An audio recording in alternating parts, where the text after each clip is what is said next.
നീ നിന്നെ ആ പള്ളിക്കകത്ത് കാണും. ഇത് ഞങ്ങളാ പറയുന്നത് കേട്ടോ. ഞങ്ങളുടെ നാട് വരും. ഇനി വരുന്നില്ലല്ല. നിന്റെ ആരുടെ കാലം നീ പള്ളിക്ക് വരുന്നത്? നിന്റെ പള്ളിയുടെ ഓണേഴ്സ് ഡീറ്റെയിൽസ് അത് രജിസ്ട്രേഷൻ പള്ളിയല്ല. അത് രജിസ്ട്രേഷൻ അല്ലാതെ നീ എന്തിനാ പള്ളി അനധികൃതമായിട്ട് കുടിയാ മതപരിവർത്തനം നടത്താന്ന് നീ? ആരാ പ്രയർ വരുന്നത്? ഇതിന്റെ ഞാൻ നിനക്ക് ഞാൻ വേറെ പരാതി കൊടുക്കുന്നു. കാണുന്ന ഈ സംഭവം നടന്നിരിക്കുന്നത് കൊല്ലം ജില്ലയില് ആര്യങ്കാവ് പഞ്ചായത്തിലെ അമ്പനാട് എന്ന് പറയുന്ന ഒരു സ്ഥലത്താണ്.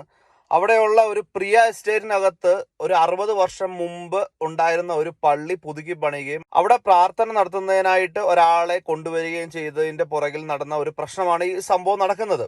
ഈ വന്ന ആളെ തല്ലാനായിട്ട്, ആ പള്ളി പൊളിച്ചു കളയുമെന്ന് പറയാനായിട്ട് അവന് എന്ത് അവകാശമാണുള്ളത്? അപ്പോൾ കയ്യിലെ രാഗിയും പരിപാടിയൊക്കെ കണ്ടു കഴിഞ്ഞാൽ അറിയാമല്ലോ ആരാണ് ഇതിനെതിരെ പ്രതികരിച്ചു വന്നിരിക്കുന്നതെന്ന്. ഞാനിത് കാണിച്ച എന്തിനാന്ന് വെച്ച് കഴിഞ്ഞാല് കഴിഞ്ഞ കുറച്ച് ദിവസമായിട്ട് കാസ, PC ജോർജ്, ഷോൺ ജോർജ്, അതുകൂടെ അഡ്വക്കേറ്റ് ഒരു കുമാർ, എന്നെ കൃഷ്ണകുമാർ, അയ്യോ അയാളുടെ കാര്യം പറയാതിരിക്കുന്ന ഭേദം. പുള്ളി രാവിലെ എഴുന്നേൽക്കുമ്പോഴേ എങ്ങനെ ഒരു കുത്തിത്തിരിപ്പ് ഉണ്ടാക്കാം എന്ന് പറഞ്ഞിട്ടാണ് പുള്ളി രാവിലെ എഴുന്നേക്കുന്നത് തന്നെ. പിന്നെ കർമ്മ ന്യൂസ്, മറുനാടൻ അങ്ങനെ കുറെ ടീമുകള് കഴിഞ്ഞ കുറച്ച് ദിവസമായിട്ട് ഈരാറ്റുപേട്ടയിൽ നടന്ന ഒരു സംഭവത്തിന്റെ പുറത്ത് പച്ചയ്ക്ക് വർഗീയത പറഞ്ഞ് മുസ്ലിംസിന്റെ തലയിലേക്ക് ഒരു കേസിനെ കെട്ടിവെച്ച് അവരവിടെ ഒരു വർഗീയത ഉണ്ടാക്കി എന്ന് പറഞ്ഞിട്ട് ഭയങ്കരമായിട്ട് ശ്രമിച്ചിരുന്നു. അവരെ ആരെയും ഇപ്പൊ കാണുന്നില്ല. PC ജോർജൊക്കെ നോക്കിയിരുന്നില്ലേ അവസാനം നിന്റെയൊക്കെ അടിച്ചോണ്ട് പോകും അവന്മാര്. രാഷ്ട്രീയത്തില് അവരുടെ ഭാവി അവസാനിച്ചു എന്ന് കണ്ടു കഴിഞ്ഞപ്പോഴത്തേന് എങ്ങനെയെങ്കിലും പിടിച്ചു നിൽക്കാൻ വേണ്ടിയിട്ട് കാണിക്കുന്ന ഓരോ ചെറ്റത്തരമാണ് ഈ PC ജോർജിന്റെ ഒക്കെ വായിൽ നിന്ന് വരുന്നതെന്ന് വളരെ വ്യക്തമായിട്ട് നമുക്കൊക്കെ അറിയാം. കഴിഞ്ഞ ദിവസം ഈരാറ്റുപേട്ടയിൽ നടന്ന സംഭവം എന്ന് പറയുന്നത് അതിന്റെ പള്ളിയുടെ മുറ്റത്ത് വാഹനവുമായിട്ട് വന്നിട്ട് കുറച്ച് വണ്ടി ഓടിക്കലും ഡ്രിഫ്റ്റിങ്ങും പരിപാടിയും ഒക്കെ ചെയ്യുന്ന കുറച്ച് യുവാക്കളായിട്ടുള്ള ആളുകൾ. അതില് മുസ്ലിംസ് ഉണ്ട്, ഹിന്ദുക്കളുണ്ട്, ക്രിസ്ത്യൻസ് ഉണ്ട്.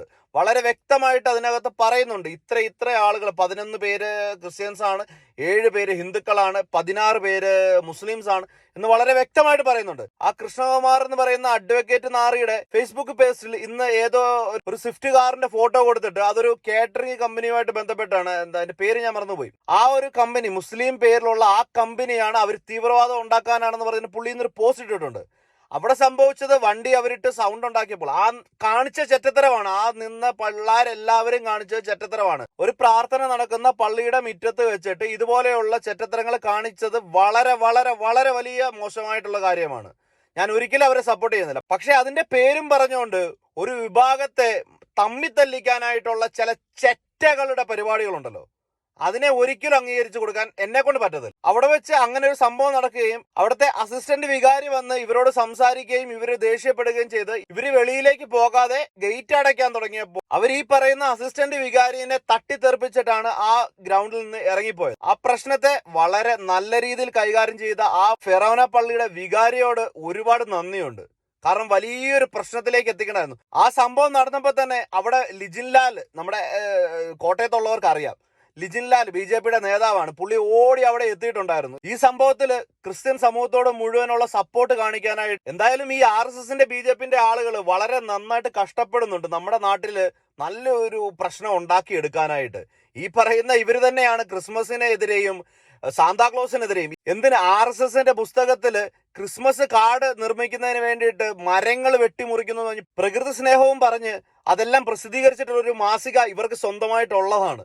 ഇവരാണ് ഇവിടെ വന്നിട്ട് ഈ പ്രശ്നങ്ങൾ മുഴുവൻ ഉണ്ടാക്കാനായിട്ട് ശ്രമിച്ചുകൊണ്ടിരിക്കുന്നത്. ഭയങ്കര വലിയൊരു വിരോധാഭാസമാണ്. ഇവരുടെ മനസ്സിലുള്ള ഒറ്റ ഒരു കാര്യമേ ഉള്ളൂ, ഇന്ന് ഞാൻ നാളെ നീ.